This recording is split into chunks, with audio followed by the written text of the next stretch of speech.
I was humiliated in front of my fiancé by my best friend. I am not sure if I should forgive her.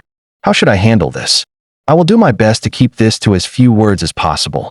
I have a small group of people I consider my best friends that I have known all my life. I'll use fake names for them: Beth, Stack, and Gwen. Of the three, only Gwen is married and or in a relationship. I'm a big girl, 5 feet 3 inches, 260 pounds. I've always had issues with my weight and had self-esteem issues. I was always told you have such a beautiful face, and if you were smaller I would date you. I've been in a few relationships where it was obvious that my boyfriends at the time were ashamed to be seen with me. They would never hold my hand in public and never posted pictures of us together on Instagram and Facebook. My luck on dating apps consisted of getting ghosted or just wanting sex, and I am embarrassed to say that I allowed myself to be used by some guys. Eventually, I stopped responding to most messages. 3 years ago, I met my fiancé, Kyle, at one of my nephew's soccer games.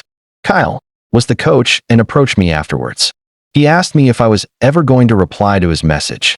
I was confused, and he said he messaged me a week prior and answered a question I had on my POF profile.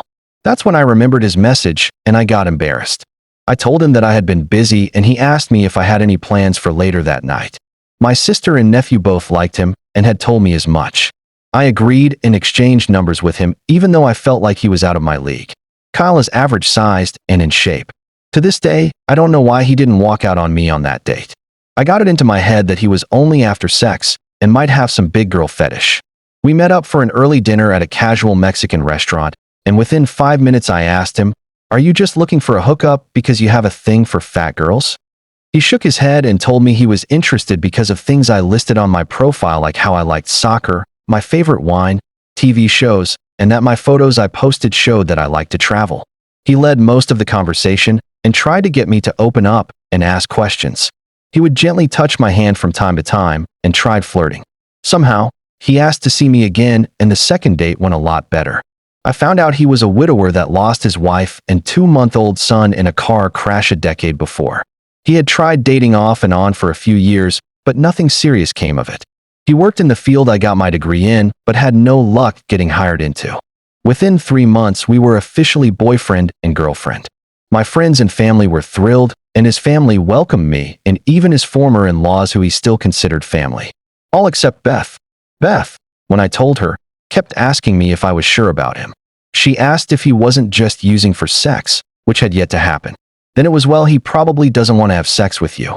When I mentioned that he holds my hand in public and would pull me just a bit closer to him when we would go out for drinks when guys would walk towards us, suddenly, it was he was controlling. Eventually, Kyle met my 3 best friends, and they all liked him immediately, and Beth said he was a keeper. He helped me get hired at another company in my field, starting at $70K plus benefits after I politely declined an opportunity to work alongside him. I say all this because since Kyle has come into my life, he has shown me nothing but love, affection, grace, and kindness. He has also helped me start to get past my insecurities. I was over 300 pounds when I met him, and now I'm at 260. My initial fears of being some fetish of his are gone, and he has been there in every way I could ever want. A few days ago, we hosted a dinner with Beth, Stack, Gwen, and her husband. Kyle and Gwen's husband Mike had become friends, and they did all the cooking and cleanup. Everything was going good, and we were all relaxing on the back porch drinking some cocktails when Beth asked me in front of everyone, "Why do you tolerate that picture of Kyle with his dead wife and son?" I was absolutely mortified. Kyle looked upset, but was keeping his composure. I explained that it was the only picture he had of the 3 of them together, and that I would never ask him to hide it because that was his wife and son. That he loved them, and that I know Kyle loves me, and that she was being rude and needed to call an Uber to leave. She obviously had too much to drink and didn't seem like she wanted to leave.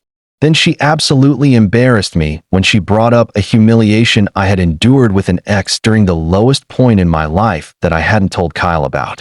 I bet keeping the picture up was his idea, and you went along with, like, when Jeff would make you wear a pig mask and oink while he fucked you. Kyle absolutely exploded on her and yelled that she get the fuck out of our house. Mike and Gwen had to drag a now crying Beth out with Stack following them. When they left, I just started bawling and looked at Kyle and started to repeat that I was sorry, and if he didn't want me anymore, that I understood. All my insecurities that I worked so hard to overcome came flooding back. He just hugged me and kissed the top of my head and told me what I did before doesn't bother him. It was Beth humiliating me that pissed him off. He told me that it's up to me if I remain friends with her, but he doesn't want to be around Beth anymore.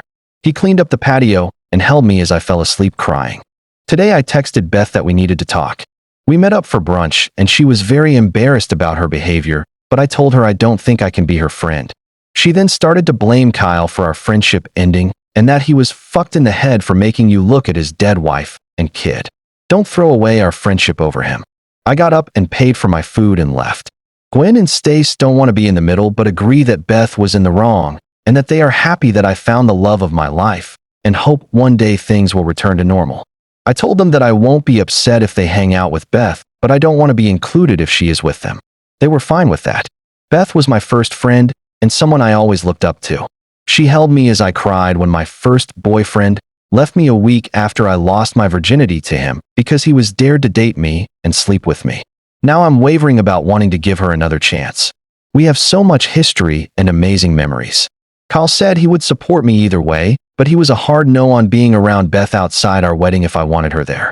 I'm so torn on what to do because she was drunk, but still she said those words, and they cut me to the core. Should I forgive her or cut her out of my life? DR, I'm a big girl in a relationship with a fit guy. One of my best friends brought up my fiancé's dead wife and son in a rude way and brought up a sexual act I performed with an ex when I was 20 in front of other friends and fiancé after a dinner. She was drunk, and I don't know if I should forgive her. Minor update. I just got a text from Gwen who told me that she and Mike have cut Beth out of their lives. Mike was furious at Beth and got pissed at Gwen for wanting to keep a friend like that. Gwen apologized for even considering keeping Beth as a friend. Minor update. I just got a text from Gwen who told me that she and Mike have cut Beth out of their lives.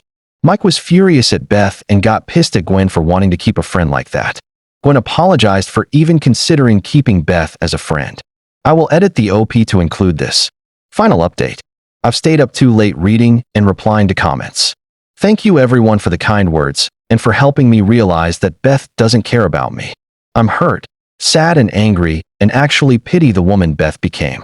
Somewhere along the way, the 7-year-old Beth that stood up for me when kids would make fun of me and would share the snacks her mother packed for her died, and I will mourn the loss of that Beth. Now I have to go crawl into bed and cuddle with my man.